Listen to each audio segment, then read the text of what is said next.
மயிலாடுதுறை மாவட்டம் சீர்காழி ஸ்ரீ பிரம்மபுரீஸ்வரர் கோவிலில் சித்திரை பெருவிழாவின் 5ஆம் நாள் திருவிழாவில் திருவடைச்சான் எனப்படும் சகோபுர திருவிழா கோலாகலமாக நடைபெற்றது.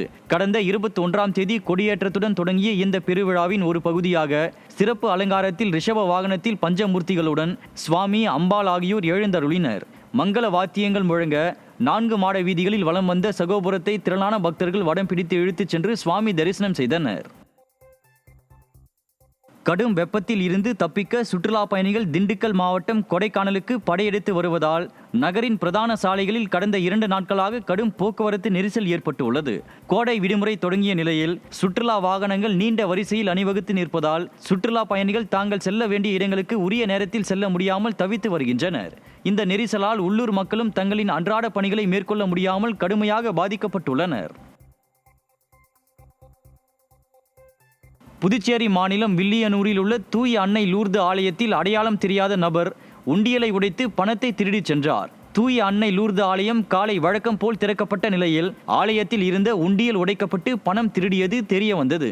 மேலும் ஆலயத்தில் உள்ள சிசிடிவி காட்சிகளை ஆய்வு செய்ததில் அடையாளம் தெரியாத நபர் ஒருவர் உண்டியலை உடைத்து பணத்தை திருடிச் சென்றது அம்பலமானது. இதையடுத்து திருட்டு சம்பவத்தில் ஈடுபட்ட நபர் குறித்து போலீசார் விசாரணை மேற்கொண்டுள்ளனர். முருகனின் 2ஆம் படை வீடான திருச்செந்தூர் அருள்மிகு சுப்பிரமணிய சுவாமி கோயிலில் பக்தர்களின் வருகை பெருமளவு அதிகரித்துள்ளது. அதிகாலை முதலே வருகை தந்த பக்தர்கள் கோவில், கடல் மற்றும் நாழை கிணற்றில் புனித நீராடி நீண்ட வரிசையில் காத்திருந்து முருகப்பெருமானை தரிசனம் செய்கின்றனர். பொது தரிசனம், கட்டண தரிசனம் மற்றும் சிறப்பு வரிசைகள் என அனைத்து இடங்களிலும் பக்தர்களின் கூட்டம் அலைமோதும் நிலையில் சுற்றுலா பயணிகளும் கடற்கரையில் குடும்பத்தோடு குளித்து மகிழ்கின்றனர்.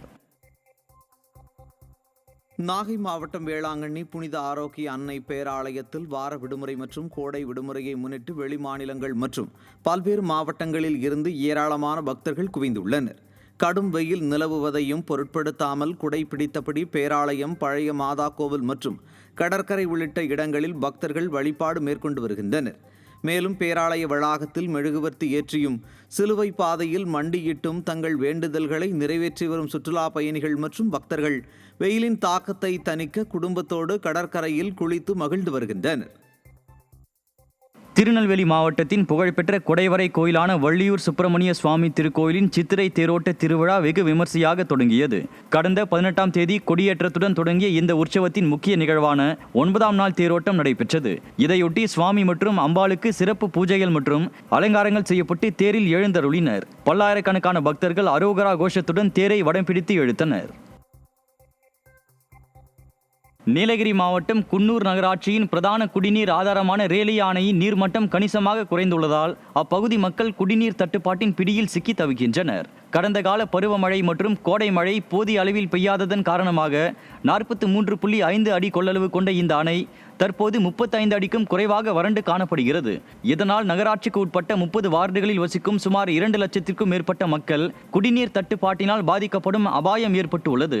நிலைமை தீவிரமடைவதற்கு முன்பாக நகராட்சி நிர்வாகம் போர்க்கால அடிப்படையில் மாற்று நீர் ஆதாரங்களை கண்டறியவும் லாரிகள் மூலம் குடிநீர் விநியோகம் செய்யவும் நடவடிக்கை எடுக்க வேண்டும் என பொதுமக்கள் வலியுறுத்தியுள்ளனர். செங்கல்பட்டு அடுத்த திம்மாவரம் பகுதியில் காய்கறி கடைக்குள் புகுந்த வெறிநாய் இளைஞர் ஒருவரை கடித்து குதறிய சம்பவம் அதிர்ச்சியை ஏற்படுத்தியுள்ளது. செங்கல்பட்டு மற்றும் அதன் சுற்றுவட்டார பகுதிகளில் வெறிநாய் சம்பவங்கள் அதிகரித்து வரும் நிலையில் நகராட்சி நிர்வாகம் தொடர் அலட்சிய போக்கில் செயல்படுகிறது. இதற்கு எடுத்துக்காட்டாக திம்மாவரம் பகுதியில் உள்ள காய்கறி கடையில் புகுந்த வெறிநாய் இளைஞரை கடித்து குதறியது. இதுகுறித்த காட்சிகள் வெளியாகி அதிர்ச்சியை ஏற்படுத்திய நிலையில் நகராட்சி நிர்வாகம் திருநாய்களை கட்டுப்படுத்த உரிய நடவடிக்கை எடுக்க வேண்டும் என மக்கள் கோரிக்கை விடுத்துள்ளனர். மதுரை மாவட்டம் வாடிப்பட்டி அருகே 2 ஆண்டுகளுக்கு முன்பு போடப்பட்ட மெட்டல் சாலை சேதமடைந்துள்ளதாக வாகன ஓட்டிகள் புகார் தெரிவித்துள்ளனர். குட்லாடப்பட்டி அருகிலிருந்து STR தோட்டம் செல்லும் மெட்டல் சாலை 2 ஆண்டுகளுக்கு முன் போடப்பட்ட நிலையில் தற்போது சேதமடைந்து கற்கள் பெயர்ந்து குண்டும் குழியுமாக காட்சியளிக்கிறது. இதனால் கடும் அவதிக்குள்ளாகி வரும் வாகன ஓட்டிகள் உரிய முறையில் சாலையை சீரமைக்க வேண்டும் என கோரிக்கை விடுத்துள்ளனர். நாமக்கல் மாவட்டம் அலங்காநத்தம் பகுதிகளில் உரிய விலை கிடைக்காமல் பூ விவசாயிகள் கடும் அவதி அடைந்து வருகின்றனர். எருமப்பட்டி, பொட்டிரெட்டிப்பட்டி, நவலட்டிப்பட்டி, கஸ்தூரிப்பட்டி பகுதிகளில் குண்டுமல்லி, ஊசி மல்லி பூக்கள் அதிகம் சாகுபடி செய்யப்படுகிறது. கடந்த 2 மாதங்களாக தினமும் 6 டன் பூக்கள் விற்பனைக்கு அனுப்பப்பட்ட நிலையில் தற்போது சுப நிகழ்ச்சிகள் இல்லாததால் போதிய விலை கிடைக்கவில்லை. மேலும் விவசாய பணி செய்ய ஆட்களும் கிடைப்பதில்லை. கனிமவள கொள்ளையால் நிலத்தடி நீரும் குறைந்து போனதாக கூறும் விவசாயிகள் இதனால் பூக்கள் சாகுபடியை கைவிடும் நிலைக்கு தள்ளப்படுவதாக வேதனை தெரிவித்தனர். எங்களுக்கு வந்து நிலையான ஒரு விலை கிடைக்கிறதில்ல. அதுவும் இல்லாமல் ஆட்கள் பற்றாக்குறை, பூ பறிக்க ஆட்கள் பற்றாக்குறை இருக்கு. இருந்தும் நாங்கள் வந்து விவசாயம் பண்ணிட்டு இருக்கிறோம். எங்களுக்கு இங்கிருந்து வந்து பார்த்தீங்கன்னா சென்ட் ஃபேக்ட்ரிக்கு நிலக்கோட்டை வரைக்கும் நாங்கள் பூ ஏற்றுமதி பண்ணிட்டு இருக்கிறோம். காட்டுக்காரங்க எல்லாமே சேர்ந்து இங்கே மண்டி இருக்கு. எங்களுக்கு வந்து வாட்டர் சோர்ஸ் தான் ரொம்ப கம்மி. இப்போ அலங்காநத்தம் கொல்லிமலை அடிவார பகுதியில் இருக்கிறதுனால கொல்லிமலை அடிவார பகுதியில் கனிம வள திருட்டின் காரணமாக நிலத்தடி நீர் மட்டம் ரொம்ப கீழே போயிடுச்சு. பூலோக கைலாயம் என்று போற்றப்படும் திருவாரூர் தியாகராஜ சுவாமி திருக்கோயிலில் பங்குனி உத்திர பெருவிழாவின் ஒரு பகுதியாக நடைபெறவுள்ள பிரம்மாண்டமான தெப்ப திருவிழாவிற்கான கட்டுமான பணிகள் மும்முரமாக நடைபெற்று வருகின்றன.